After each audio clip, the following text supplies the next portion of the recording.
Halo semua, salam sehat ya. Ketemu lagi dengan saya, Dr. Johan. Oke, hari ini kita akan berbicara tentang obesitas ya. Obesitas kondisi seseorang yang digambarkan memiliki sebuah badan yang sangat gemuk ya dan mengandung banyak lemak dalam tubuh ya.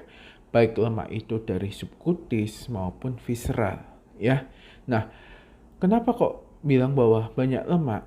Kapan kita bisa bilang bahwa saya obesitas atau tidak? Kita bisa mengukurnya dengan BMI ya. BMI. Dengan cara gimana sih BMI itu? Yaitu berat badan dalam kilogram ya dibagi dengan tinggi badan dalam meter dikuadratkan ya.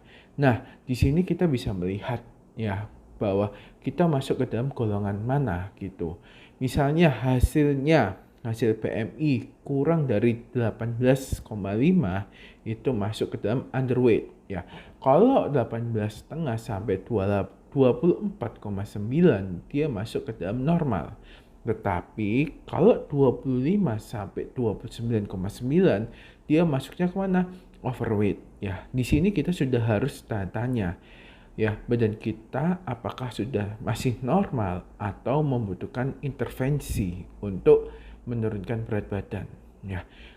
Kalau misalnya BMI lebih dari 30 ya, 30 sampai 30 ke atas yaitu masuk ke dalam obesitas ya.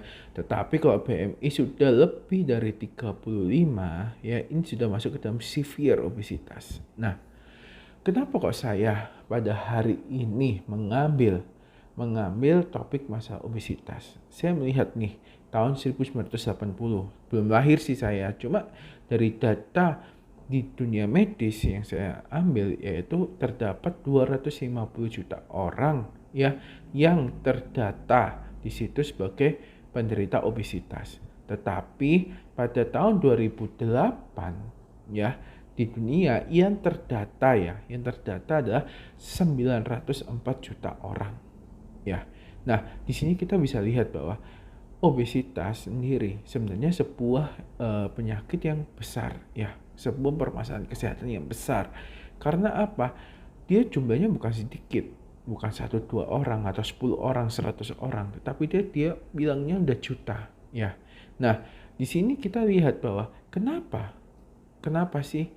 Karena obesitas ini kalau kita tidak tangani ya, dia akan mengakibatkan berbagai macam penyakit. Nah, ditangani seperti apa, dokter? Bagaimana caranya? Nah, kita lihat dulu faktor resikonya. Ya, seseorang memiliki faktor risiko terhadap obesitas ini di apanya gitu. Dalam hal apa gitu. Misalnya nih, faktor resiko dari orang obesitas adalah genetiknya ya. Ada orang dari kecil, dari orang tua, dari semua itu sudah besar ya, sudah gemuk-gemuk gitu. Gaya hidup keluarga ya, terus aktivitas fisiknya bagaimana? Kalau gaya hidup keluarganya suka makan fast food ya, suka santai-santai, makan yang manis-manis, oke, anaknya kan akan mengikuti dan itu akan mengakibatkan rantai obesitas di dalam keluarganya ya. Kegiatan yang tidak ada aktif ya, jika kita tidak gerak, tidak ada aktivitas, apalagi nih PPKM ya, jangan sampai PPKM ini kita menjadi tidak aktif dalam olahraga ya. Dia akan menjadi kekurangan ya, kalori yang dibakar akan kecil, jadi tidak besar ya. Nah, yang berikutnya apalagi diet yang tidak sehat ya. Diet yang tidak sehat. Kalau misalnya, oh ya, saya udah diet dok, saya obesitas sampai saya udah diet, tapi kenapa kok tidak bisa kurus? Karena dietnya tidak benar, tidak sehat ya.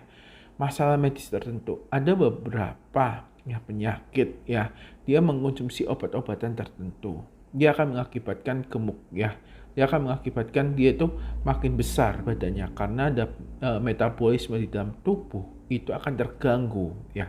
Nah, masalah sosial dan ekonomi ya, masalah sosial dan ekonomi ini kita lihat dari segi apa? Segi pola makan ya. Kita tahu banyak beberapa pekerjaan-pekerjaan tertentu dia bilang begini, Kalau saya tidak makan banyak, makannya menggunung, dia tidak bisa bekerja, ya. Dari usia makin tua, makin kita gampang ya terkena obesitas. Karena apa? Metabolisme di dalam tubuh kita akan menurun, ya. Terus apalagi kehamilan. Kita udah tidak bisa memungkiri bahwa ibu hamil ya pasti akan membesar. Karena apa? Makan. Ya, makan pada ibu hamil akan diutamakan untuk suplai janin maupun nanti pas melahirkan ya.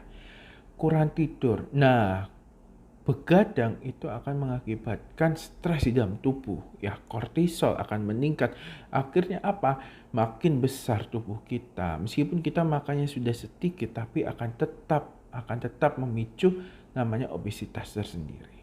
Nah, kenapa kok saya aware terhadap obesitas ini? Beberapa hari terakhir ini saya melihat bahwa obesitas ini pasien-pasien ya yang obesitas itu meskipun masih muda dia memiliki resiko yang sangat besar, yaitu apa aja?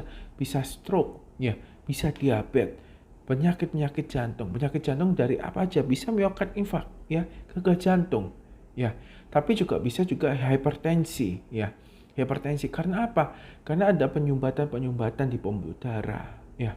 Ada arthritis karena beban tubuh yang berat, maka lutut itu menjadi bebannya akan meningkat. Ada lagi infertility ya, pada orang-orang usia muda, usia produktif, dia udah gemuk banget, dia akan mengalami infertility ya.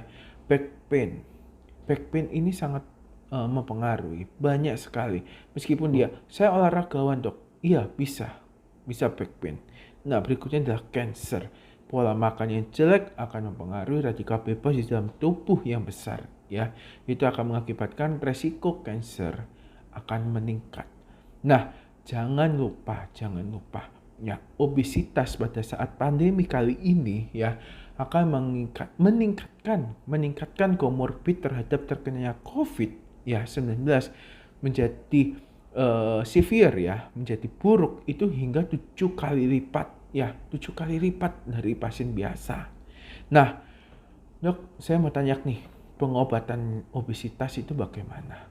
Oke, ada 3 yang harus kita perhatikan ya, yaitu suplemen makanan yang sehat ya, pola makan yang tepat ya, olahraga yang tepat. Suplemen makan yang tepat, suplemennya apa dok? Masa kita hanya ke gym? Katanya ada orang yang bilang gym aja cukup.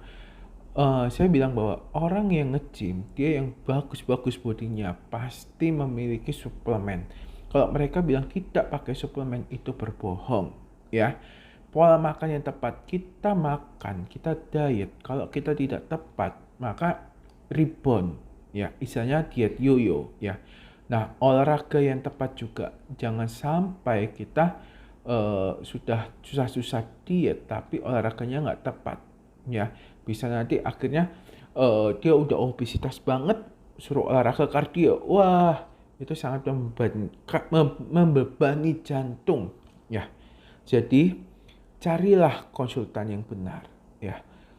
Yang bisa diikuti lagi apa? Dengan akupuntur ya. Dengan akupuntur itu juga dapat membakar sel-sel lemaknya. Nah, saya ada titipan pertanyaan. Dok, ibu menyusui boleh nggak diet? Boleh, sangat boleh. Itu untuk memproduksi air susunya, ASI-nya menjadi lebih bagus, kualitasnya menjadi bagus. Tapi ingat ya, suplemen tepat, pola makan tepat, dan olahraga yang tepat. Jika ada pertanyaan atau mau minta konsultasi atau bisa untuk dok, saya bimbing dong, oke, bisa. Langsung aja chat di bawah, nanti akan saya balas. Salam sehat.